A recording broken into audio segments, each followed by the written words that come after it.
Good morning বন্ধুসকল, সুপ্ৰভাত। বহুত দিনৰ মূৰত আজৰি হ'লোঁ আৰু আজৰি হৈ পেলাই এয়া আজি স্কুললৈ আহিছোঁ।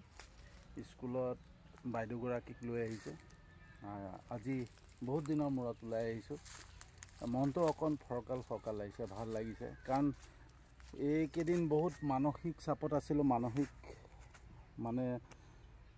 ভাৱে ভাঙি পৰিছিলোঁ। কাৰণ পিতৃ মাতৃ যেতিয়া হেৰাই যায় তেতিয়া কেনেকুৱা অনুভৱ হয় সেইজন ব্যক্তিয়ে বুজি পাব যিজনৰ ঘটে।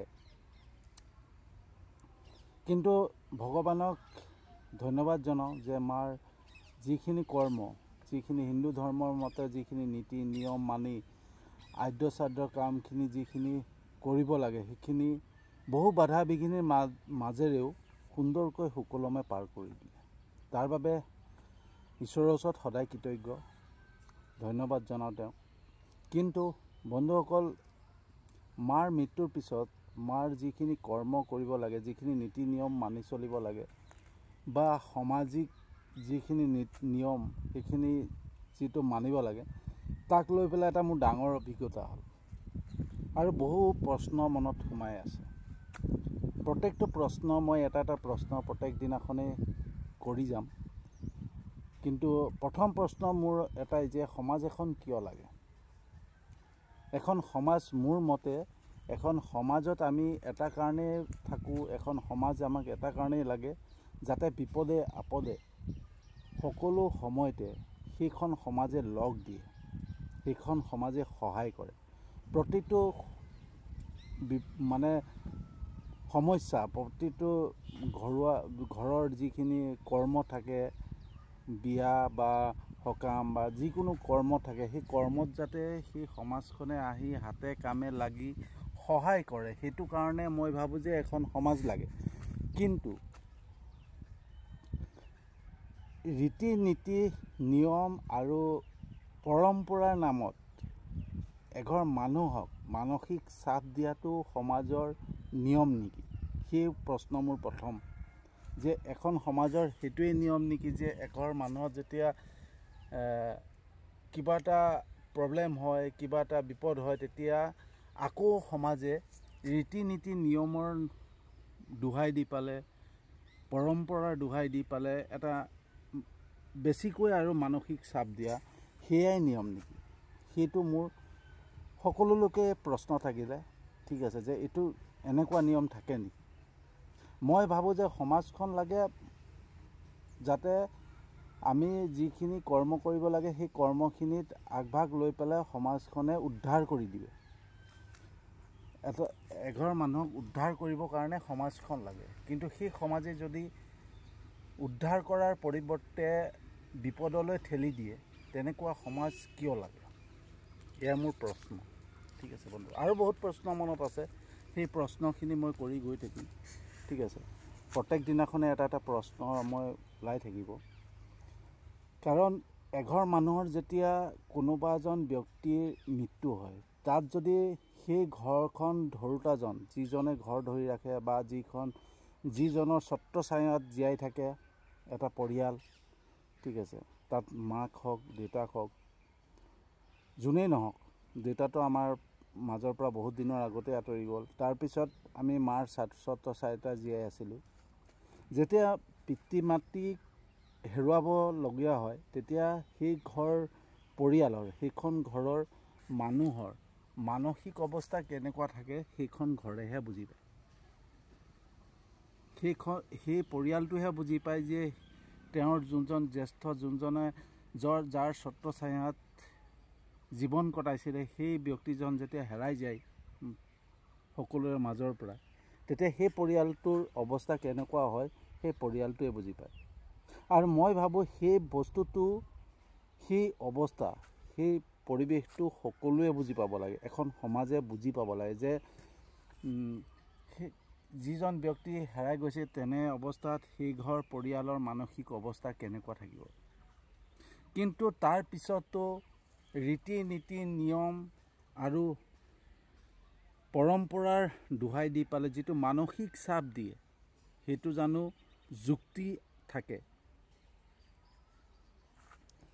কোনোবা আমাৰ যোনটো সামাজিক নিয়ম নীতি নিয়ম সেই সামাজিক নীতি নিয়মৰ মতে 15 দিনলৈকে আমি ব্ৰতত থাকিব লাগে 15 দিনলৈকে আমি কোনো কৰ্ম বা বাহিৰত আমি যাব নোৱাৰোঁ বা একো কৰিব নোৱাৰোঁ এতিয়া কথা হ'ল যে যোনটো বস্তু 11 দিনতে শেষ কৰি দিব পাৰি সেই বস্তুটো আকৌ 4 দিন বেছিকৈ বঢ়াই দিয়াৰ কাৰণ কি কোনখন শাস্ত্ৰত লেখা আছে কোনখন হেৰিত লেখা আছে যে 15 দিন থাকিবই লাগিব তেনেকুৱা কোনখন শাস্ত্ৰত লেখা আছে মই জনালৈকে দহাতে সকলো শেষ হৈ যায় 10 দিনতে দহা কাজ কৰি সকলো সমাপ্ত হয় কিন্তু তাৰ পিছতো মানে আৰু 4 দিন বঢ়াই দিয়াৰ নিয়ম ক'ত কেনেকুৱা নিয়ম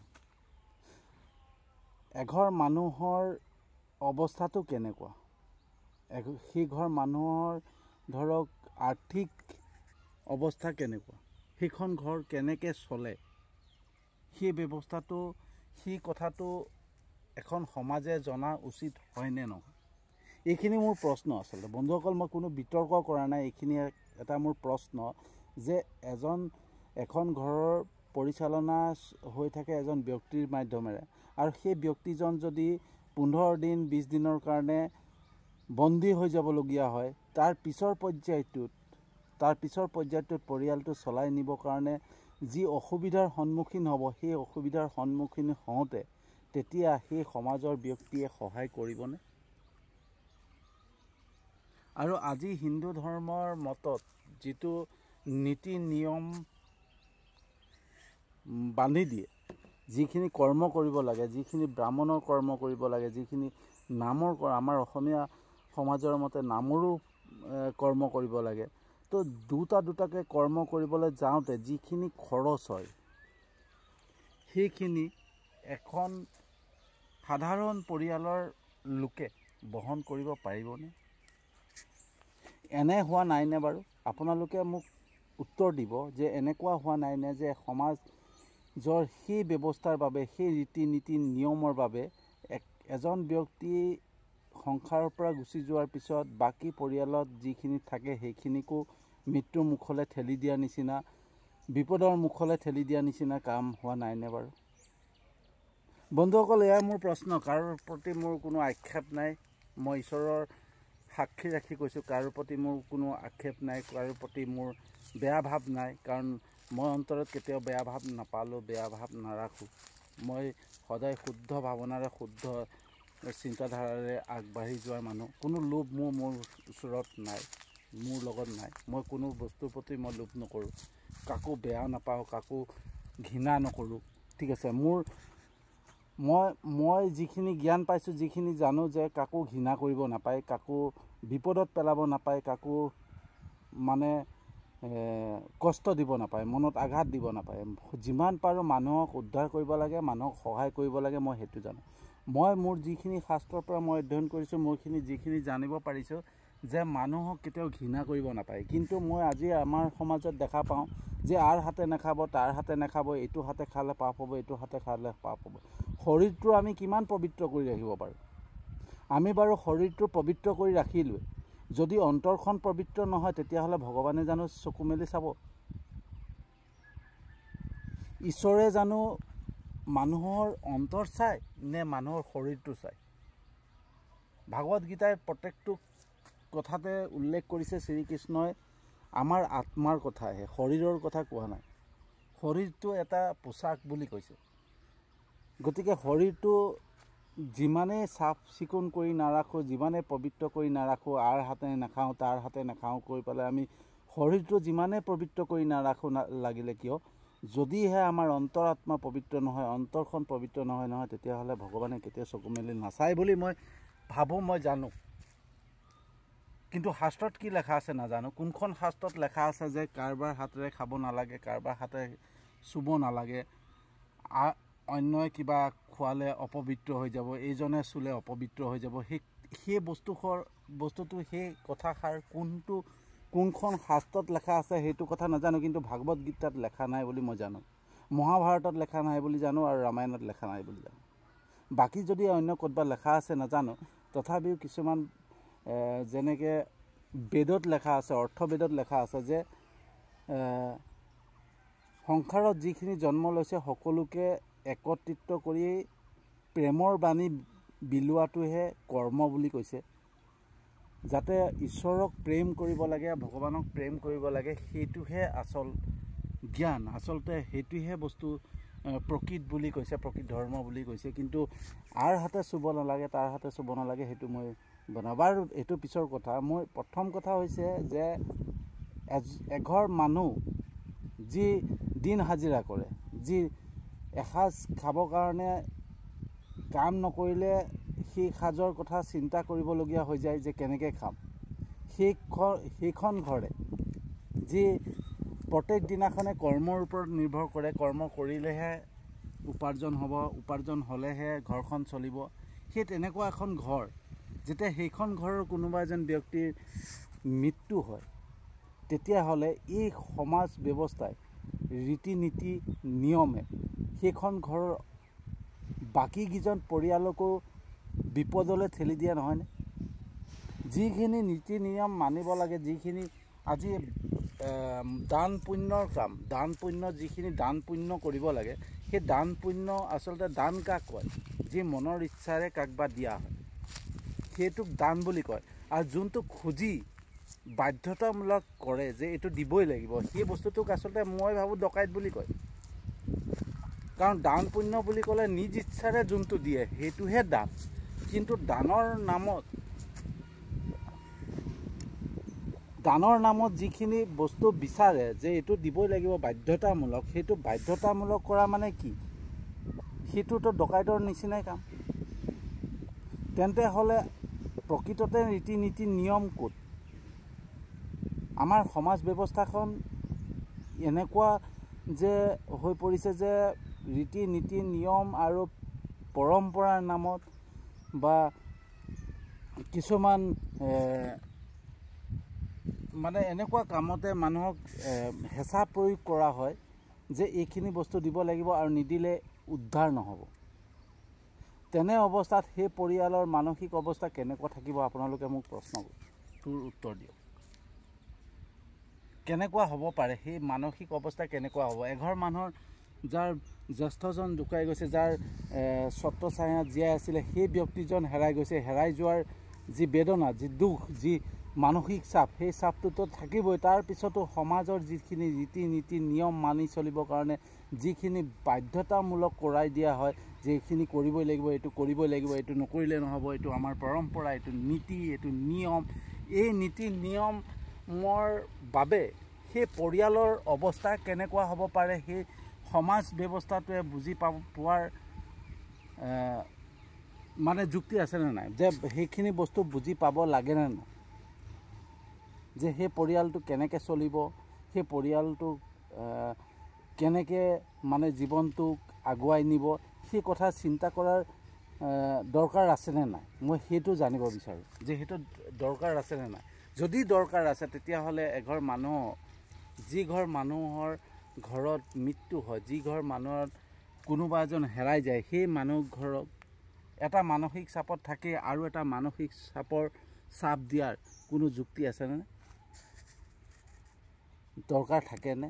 সেই কথা মই সকলোৰ পৰা জানিব বিচাৰোঁ, যাতে এনেকুৱা নহয় যে এঘৰ মানুহে যেতিয়া কাৰোবাৰ মৃত্যু হয়, কাৰোবাৰ ঘৰত কাৰোবাৰ মৃত্যু হয় আৰু সেই ঘৰ মানুহ যদি দৰিদ্ৰ হয়, দুখীয়া হয়, বা তেওঁ এসাঁজ খাবৰ কাৰণে চিন্তা কৰিবলগীয়া হয়, কাৰোবাৰ ঘৰত কাম কৰে বা কিবা উপাৰ্জনৰ কাৰণে কাম কৰিব, প্ৰত্যেক দিনাখনে কাম নকৰিলে উপাৰ্জন নহয়, তেনে এঘৰ পৰিয়ালক উদ্ধাৰ কৰাবৰ কাৰণে যিখিনি কাম, যিখিনি ৰীতি নীতি নিয়ম বান্ধি দিয়া হয়, সেই বন্ধনত সেই মানুহ ঘৰে কেনেকুৱা অনুভৱ কৰিব আপোনালোকে চিন্তা কৰক। এটা মানসিক চাপ থাকেই, আৰু এটা মানসিক চাপ আহি যায়।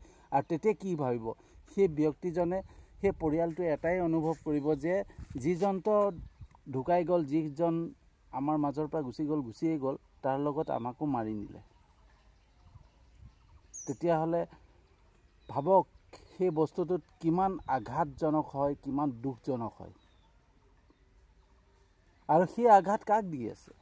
মইতো ভাগৱত গীতাত পাইছোঁ যে মানুহৰ অন্তৰত আঘাত দিলেই মানে পাপ হয়, পাপ। গতিকে মানে মানসিক চাপ দি পালে যিখিনি কৰ্ম কৰা হয়, কৰ্ম কৰিবলৈ দিয়া হয়, সেয়া জানো পাপ নহয়?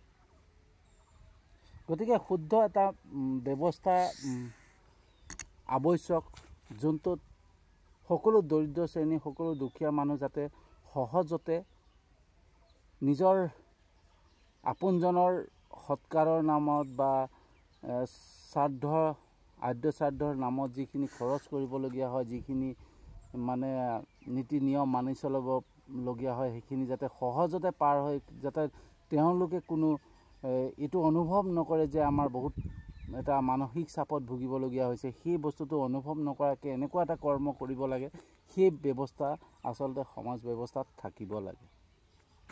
গতিকে বন্ধুসকল, অকণমান মই আৱেগিক হৈ পেলাই এইখিনি কথা ক'লোঁ, কোনো কাৰোৰ প্ৰতি মোৰ আক্ষেপ নাই। গতিকে যদি কাৰোবাৰ বেয়া লাগিছে তো ক্ষমা কৰিব, কিন্তু এইটো সত্য কথা, এইটো মানে দৰকাৰী কথা যে আজি যিটো সমাজ ব্যৱস্থা, যিটো ৰীতি নীতি নিয়ম পালন কৰিবলৈ দিয়ে বা যিখিনি কৰিব লাগে, সেইখিনিত যিখিনি এটা বেছিকৈ মানসিক চাপ পৰি যায় নহয়, এঘৰ দৰিদ্ৰ দুখীয়া মানুহৰ কাৰণে বহুত কষ্টকৰ হয়, বহুত মানে কি ক'ম, বহুত বিপদজনক এটা পৰিস্থিতি আহি পৰে। ঠিক আছে, তো সেইটো কাৰণে অকণমান চেঞ্জ লাগে, এটা পৰিৱৰ্তন লাগে, আৰু সেই পৰিৱৰ্তন মই ভাবোঁ সকলো সমাজে একগোট হ'লে সেই পৰিৱৰ্তন হৈ যাব পাৰে। ঠিক আছে, আচলতে দান দক্ষিণাৰ নামত, মই যদি ক'বলৈ যাওঁ নহয়, দান দক্ষিণাৰ নামত এটা ব্যৱসায় চলি থকা নিচিনা হয়। কাৰণ দান দক্ষিণা সদায় মুক্ত মনে নিজৰ ইচ্ছাৰে দিয়ে, বাধ্যতামূলক নহয় যে এইখন দিব লাগিব, এইটো দিব লাগিব, সেইটো দিব লাগিব, এইটো বাধ্যতামূলক নহয়। ঠিক আছে, তো এইখিনি ব্যৱস্থাৰ পৰা হাত সাৰিবৰ কাৰণে, এইখিনি ব্যৱস্থাৰ পৰা যাতে দৰিদ্ৰ দুখীয়া শ্ৰেণী, এচাম আমাৰ নিচিনা সাধাৰণ মানুহে যাতে ভুক্তভোগী হ'বলগীয়া নহয়, মানে মানসিক চাপত ভুগিবলগীয়া নহয়, এনে এটা ব্যৱস্থা সমাজত থাকিব লাগে বুলি মই ভাবোঁ, আৰু সমাজ সচেতন হ'ব লাগে বুলি মই ভাবোঁ। নহ'লে আমাৰ নিচিনা সাধাৰণ মানুহে এটা কৰ্ম কৰিবৰ কাৰণে বহুত চিন্তা কৰিবলগীয়া। তাৰ বাবে মই চিন্তাটো কৰিছোঁ, মই যোনটো মই অতীজৰ যোনটো নিয়ম, সেই নিয়মখিনিক মই সলনি কৰিম বুলি মই মনতে ভাবি লৈছোঁ। কাৰণ এনেকুৱা এটা পৰম্পৰা, এনেকুৱা এটা ৰীতি নীতিৰ মাজত মই জীয়াই থাকিব নোৱাৰোঁ, যোনটো ৰীতি নীতিৰ বাবে মই মোৰ নিজৰ জীৱিকাটো, মোৰ পিছৰ মোৰ পৰিয়ালটোক মই পোহপাল দিবৰ কাৰণে বা মই জীৱনটো আগুৱাই নিবৰ কাৰণে চিন্তা কৰিবলগীয়া হয়।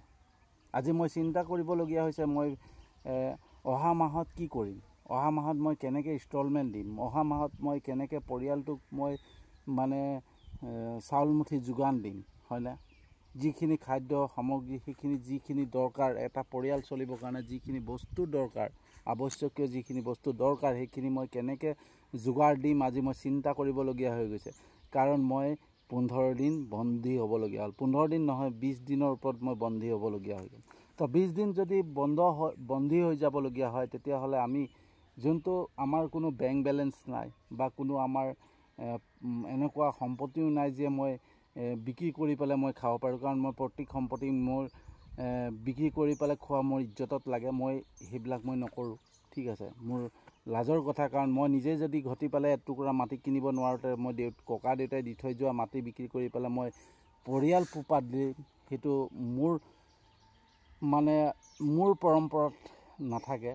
ঠিক আছে, মোৰ মানসিকতাত সেই বস্তুটো নাই। গতিকে সেইকাৰণে চিন্তা কৰিবলগীয়া হৈ যায়। গতিকে এইখিনি কথা সকলোৱে জনা উচিত, সকলোৱে অকণমান সচেতন হ'বলগীয়া হ'ল যে সমাজ ব্যৱস্থাটো, ৰীতি নীতি নিয়ম পালন বা পৰম্পৰা, এইবিলাক অলপ পৰিৱৰ্তন কৰিবলগীয়া হ'ল। কিন্তু আগত কি আছিলে নাজানো, কিন্তু এতিয়া পৰিৱৰ্তন কৰিবলগীয়া হ'ল।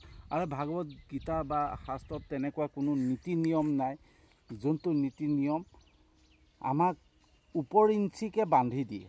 ঠিক আছে, তো ইয়াকে কৈ আজি বন্ধুসকল, আজিৰ ভিডিঅ'টো সামৰণি মাৰিছোঁ। আজি প্ৰথম ভিডিঅ', আৰু মই প্ৰত্যেকটোত মোৰ এটা প্ৰশ্ন, যেতিয়ালৈকে মোৰ প্ৰশ্ন শেষ নহয় তেতিয়ালৈকে মোৰ প্ৰশ্ন ওলাই থাকিব। গতিকে আৰু প্ৰশ্ন কৰি যাম। আৰু মই ভাবোঁ যে এনেইতো বহুতে কমেণ্ট কৰি থাকে, এইটো ফাল্টু ভিডিঅ', এইটো আমুক ভিডিঅ', এইটো তামুক ভিডিঅ', হয়নে? কাৰোবাক মানে দুখ বিচাৰি ফুৰাটো সকলোৱে থাকে। গতিকে মোৰ এই প্ৰশ্ন উত্তৰবিলাকো যাতে আপোনালোকে ভাল বেয়াৰ মাজেৰে দিব বুলি মই আশা ৰাখি আজিৰ ভিডিঅ'টো সামৰণি মাৰিছোঁ আৰু এটা বিষয়বস্তু লৈ পেলাই আহি আছোঁ।